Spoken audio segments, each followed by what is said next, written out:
Beef റോസ്റ്റിൻ്റെ കൂടെ പഴംപൊരി കൂട്ടി കഴിക്കാൻ നല്ല ടേസ്റ്റിയാണെന്ന് ഞാൻ കേട്ടിട്ടുണ്ട് കേട്ടോ. അപ്പോൾ ഞാനൊന്ന് ഉണ്ടാക്കി നോക്കിയതാണ് കേട്ടോ. നല്ല ടേസ്റ്റ് ഉണ്ട് കേട്ടോ, പറയാതിരിക്കാൻ വയ്യ. അടിപൊളി ടേസ്റ്റാണ് കേട്ടോ. അപ്പോൾ ഞാൻ അതിന് വേണ്ടിയിട്ട് ഒരു 3/4 കിലോ ബീഫാണ് കേട്ടോ വാങ്ങിച്ചേക്കുന്നത്. അത് നന്നായിട്ട് കഴുകി വെള്ളം ഊറാനായിട്ട് വെച്ചിട്ടുണ്ടായിരുന്നു. അപ്പോൾ വെള്ളമൊക്കെ ഊറിക്കഴിഞ്ഞു കേട്ടോ. ഇനി അതിനകത്തേക്ക് ആവശ്യത്തിന് മഞ്ഞൾപ്പൊടിയും മുളക് പൊടിയും കുറച്ച് കുരുമുളകും പൊടിച്ചിട്ടു. കളറ് കിട്ടാൻ വേണ്ടി കുറച്ച് കാശ്മീരി മുളക് പൊടി ഇട്ടു കേട്ടോ. ഒരു ചെറിയ കഷ്ണം ഇഞ്ചി ഞാൻ ചെറുതായിട്ട് അരിഞ്ഞ് വെച്ചിട്ടുണ്ടായിരുന്നു. പിന്നെ 2 പച്ചമുളകും ചെറുതായിട്ട് ഞാൻ അരിഞ്ഞ് വെച്ചിട്ടുണ്ടായിരുന്നു, അതും ഇട്ടു. പിന്നെ 5-6 വെളുത്തുള്ളി ഇതേപോലെ തന്നെ തൊണ്ട് കളഞ്ഞ് നന്നായിട്ട് ചെറുതായിട്ട് അരിഞ്ഞ് വെച്ചിട്ടുണ്ടായിരുന്നു, അതും ഇട്ടു കേട്ടോ. എന്നിട്ട് ഉപ്പും ആവശ്യത്തിന് ഇട്ടിട്ട് നന്നായിട്ട് കുറച്ച് നേരം എല്ലാം കൂടി മിക്സ് ചെയ്തേ. പിന്നെ ഒരു ചെറിയ ചെറുനാരങ്ങയുടെ പകുതി എടുത്തിട്ട് അതിൻ്റെ നീരും നന്നായിട്ട് പിഴിഞ്ഞൊഴിച്ചു കേട്ടോ. അതിൻ്റെ കുരുവെല്ലാം പുറത്തേക്ക് കളഞ്ഞിട്ടാണ് കേട്ടോ. അല്ലെങ്കിൽ കുരു പിടിച്ച് കടിച്ചിട്ടുണ്ടെങ്കിൽ നമ്മൾ കഴിക്കുമ്പോൾ അത് കഴിക്കുമല്ലോ. പിന്നെ ഞാൻ ഇതിൻ്റെ ഇടയിൽ മല്ലിപ്പൊടി ഇടാൻ മറന്നുപോയി കേട്ടോ. പിന്നെ ഒരു സ്പൂൺ മല്ലിപ്പൊടിയും കൂടി ഇട്ടേ. അങ്ങനെ എല്ലാം കൂടെ നന്നായിട്ട് മിക്സ് ചെയ്ത് 2 മിനിറ്റ് വെച്ചതിന് ശേഷമാണ് ഞാനത് കുക്കറിലിട്ടത് കേട്ടോ. കുക്കറിൽ എല്ലാം വാരിയിട്ടിട്ട് ഒരു ലേശം വെള്ളം, നമ്മുടെ കൈയൊന്ന് കഴുകണ പോലെ ഒരു 2 സ്പൂൺ വെള്ളമേ ഞാൻ ഒഴിച്ചുള്ളൂ കേട്ടോ.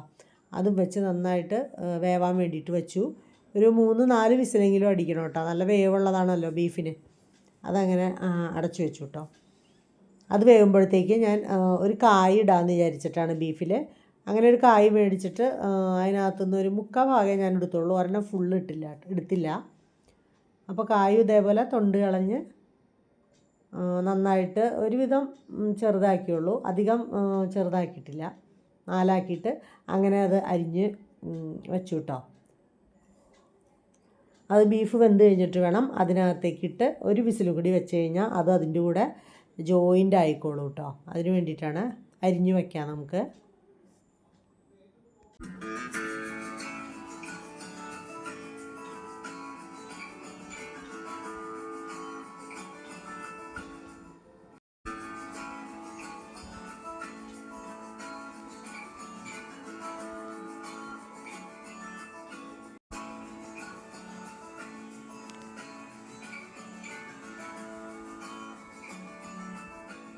ബീഫ് വെന്ത് കഴിഞ്ഞിട്ടുണ്ട് കേട്ടോ. ഒരു 3-4 വിസിൽ വന്നു കഴിഞ്ഞു. അത് കഴിഞ്ഞ് ഞാനത് തുറന്ന് ഈ കായ് കഴുകി അതിനകത്തേക്ക് ഇട്ടു കേട്ടോ. എന്നിട്ട് ഒന്നും കൂടി അടച്ചു വെച്ചേ. വീണ്ടും ഒന്നും കൂടി ഒരു വിസിൽ കൂടി വന്നു കഴിയുമ്പോഴത്തേക്കും അത് നന്നായിട്ട് ജോയിൻ്റ് ആയിട്ടുണ്ടാവും. കുക്കർ ഒരു വിസിൽ അടിക്കുമ്പോഴത്തേക്കും ഞാൻ വെയിലത്ത് വെച്ചിരുന്ന ഗരം മസാല ഉണക്കാനായിട്ട് വെച്ചിട്ടുണ്ടായിട്ട് ഒന്ന് ചൂട് കൊണ്ടോട്ടെ എന്ന് വിചാരിച്ചിട്ട്. അപ്പോൾ അത് പൊടിച്ച് വെച്ചിട്ടുണ്ടെങ്കിൽ അവിടെ ഇരുന്നോളൂല്ലോ കേടാവാതെ, അതിന് വേണ്ടിയിട്ടാണ്. അപ്പോൾ വെയിലത്ത് നിന്ന് അത് എടുത്തുകൊണ്ട് വന്നു കേട്ടോ. എന്നിട്ട് അതിൻ്റെ മസാലയുടെ പീസുകളൊക്കെ ഇങ്ങനെ ചെറുതായിട്ട് ഒടിക്കുകയാണ് കേട്ടോ. എല്ലാം അതിൻ്റെ കറുകപ്പട്ടയുടെ ഇലയും എല്ലാം ഇങ്ങനെ നന്നായിട്ട് ഒടിച്ച് ചെറിയ പീസാക്കുകയാണേ.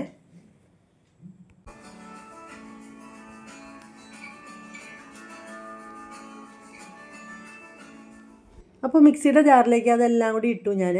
അപ്പോൾ അത് കഴിഞ്ഞപ്പോൾ ഇച്ചിരി പെരുംജീരകം വേറെ ഇരിപ്പുണ്ടായിരുന്നേ. അപ്പോൾ അതും കൂടി ഞാൻ അതിനകത്തേക്ക് ഇട്ടിട്ട് നന്നായിട്ട് മിക്സിയുടെ ജാറിലിട്ട് പൊടിച്ചു കേട്ടോ. അപ്പോൾ നോക്കുമ്പോൾ ഇത്തിരി കൂടി പൊടിയാനുണ്ടായിരുന്നു. പിന്നെ ഞാനതൊന്നും കൂടി അടച്ചു വെച്ചിട്ട് നന്നായിട്ട് പൊടിച്ചു. അങ്ങനെ പൊടിച്ച് കിട്ടി നന്നായിട്ട്. എന്നിട്ട് ഞാനൊരു പേപ്പറിൽ അത് ആറാൻ വയ്ക്കുകയാണ് കേട്ടോ. അത് ആ കടലാസിലേക്ക് ഇട്ടതിന് ശേഷം നന്നായിട്ട് ആ സ്പൂൺ കൊണ്ട് ഇങ്ങനെ വിടർത്തി ഒരു 5 മിനിറ്റ് കഴിഞ്ഞപ്പോഴത്തേക്കും അതിൻ്റെ ആ ചൂടൊക്കെ ആറിയിട്ടോ. അല്ലെങ്കിൽ ചിലപ്പോൾ കുപ്പിയിൽ നമ്മൾ അങ്ങനെ തന്നെ ഇട്ട് വെച്ചിട്ടുണ്ടെങ്കിൽ പൂത്ത് പോവേ, അതുകൊണ്ടാണ്. അപ്പോഴത്തേക്കും നമുക്ക് പഴംപൊരി ഉണ്ടാക്കാനുള്ള കാര്യങ്ങൾ നോക്കാൻ വേണ്ടിയിട്ട് ഞാൻ ആദ്യം തന്നെ മൈദ ഒരു പാത്രത്തിലേക്കിട്ട് ഉപ്പും ലേശം ഇട്ട്, പിന്നെ പഞ്ചസാര, ഈ ശർക്കര പഞ്ചസാര കേട്ടോ ഞാൻ വാങ്ങിക്കുന്നത്. അപ്പോൾ അതും ഒരു 2 സ്പൂൺ ഇട്ടു. പഴംപൊരി ഉണ്ടാക്കാനുള്ള മാവ് പാകത്തിനാക്കി അവിടെ വെച്ചിട്ടോ. അപ്പോൾ മാവ് അവിടെ 10 മിനിറ്റ് ഇരിക്കട്ടെ. അപ്പോഴത്തേക്കും നമ്മുടെ കറി റെഡിയാക്കണ്ടേ. അപ്പോൾ ബീഫും കായും കൂടിയൊക്കെ വെന്ത് വീണ്ടും നല്ല സെറ്റായിട്ടിരിക്കണം. അപ്പോൾ അതിന് വേണ്ടിയിട്ട് പാൻ അടുപ്പത്തേക്ക് വെച്ചിട്ട് ഒരു ഇത്തിരി നെയ്യാണ് കേട്ടോ ഞാൻ ഒഴിച്ചത് കടുക് പൊട്ടിക്കാനായിട്ട്. കടുകും പൊട്ടിയതിന് ശേഷം ഇഞ്ചിയും വെളുത്തുള്ളിയും കൂടി കുറച്ച് അരിഞ്ഞ് വെച്ചിട്ടുണ്ടായിരുന്നു, അതും ഇട്ടു. അതൊന്ന് വാടിയതിന് ശേഷം ഒരു 10-20 ചെറിയുള്ളി തൊണ്ട് കളഞ്ഞ് 2 പീസാക്കി വെച്ചിട്ടുണ്ടായിരുന്നു, അതും ഇട്ട് നന്നായിട്ട് ഇളക്കിയിട്ടു. എന്നിട്ട് ഇങ്ങനെ വാടി ചുമന്നങ്ങോട്ട് വരുമ്പോഴത്തേനും പിന്നെ കരിവേപ്പില ഇട്ടു. പിന്നെ അതും ഇങ്ങനെ നന്നായിട്ട് ഇളക്കി ഒന്നങ്ങോട്ട് ഫ്രൈ ആയപ്പോഴത്തേക്കും ആവശ്യത്തിന് ഉപ്പ് ഇട്ടു കേട്ടോ. ഉള്ളിക്ക് ആവശ്യമുള്ള ഉപ്പ് ഇട്ടു. പിന്നെ നമ്മൾ ഗരം മസാല പൊടിച്ച് വെച്ചിട്ടുണ്ടായിരുന്നല്ലോ, അതും 2 സ്പൂൺ ഇട്ടു കേട്ടോ. അതെല്ലാം കൂടി ഒന്ന് ചുമക്കണ വരെ നന്നായിട്ട് മുരിച്ചതിന് ശേഷം നമ്മുടെ കുക്കറിലെ കായും ബീഫും കൂടി നല്ല സെറ്റായിട്ടിരിക്കുന്നത് അതിനകത്തേക്ക് ഇട്ടു കേട്ടോ. എന്നിട്ട് വീണ്ടും ഇത്തിരി കുരുമുളക് പൊടി നന്നായിട്ടിട്ടു ഞാൻ. പിന്നെ മുളക് പൊടി ഇടൂല കേട്ടോ, കുരുമുളക് പൊടിയാണ് ഇട്ടത്. അങ്ങനെ അതങ്ങോട്ട് നന്നായിട്ട് നല്ല റോസ്റ്റായി കിട്ടി. അതിൻ്റെ മീതെ ആവശ്യത്തിന് മല്ലിയില ഇട്ട് ഒരു ടേസ്റ്റ് കിട്ടാൻ വേണ്ടി അതിങ്ങനെ മീതെ ഇട്ട് അടച്ചു വെച്ചു കേട്ടോ. അതവിടെ ഇരിക്കട്ടെ. ഇനി നമുക്ക് അതിനകത്തേക്ക് തേങ്ങാക്കൊത്ത് മുരിയിച്ചിടണ്ടേ. അപ്പോൾ അതിന് വേണ്ടിയിട്ട് നെയ്യിൽ തന്നെ ഞാൻ കുറച്ച് തേങ്ങാക്കൊത്ത് മുരിയിച്ച് ഈ കറിയിലേക്ക് ഇടാണ് കേട്ടോ. അങ്ങനെ നമ്മുടെ ബീഫ് റോസ്റ്റ് റെഡി ആയിട്ടുണ്ട്. അതിനകത്തേക്ക് ലാസ്റ്റ് ഒരു ചെറുനാരങ്ങയുടെ പകുതി നേരത്തെ ബാക്കി ഉണ്ടായിരുന്നു, അതിൻ്റെ നീരും നന്നായിട്ട് പിഴിഞ്ഞ് ഒഴിച്ചു കേട്ടോ. ഒരു പുളിരസം കിട്ടാൻ വേണ്ടിയിട്ട്. അപ്പോൾ ഒരു നല്ലൊരു പ്രത്യേക ടേസ്റ്റ് ആയിരിക്കും അതിന്.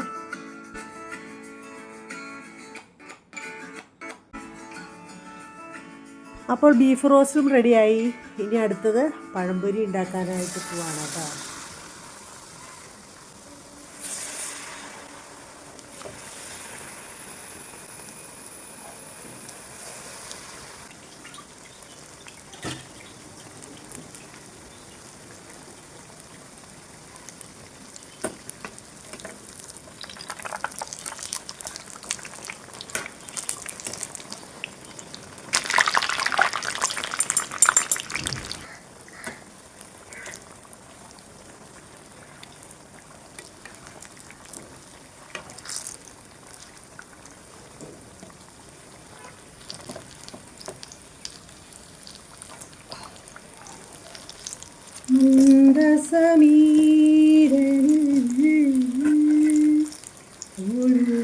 ഒഴുകിയെത്തും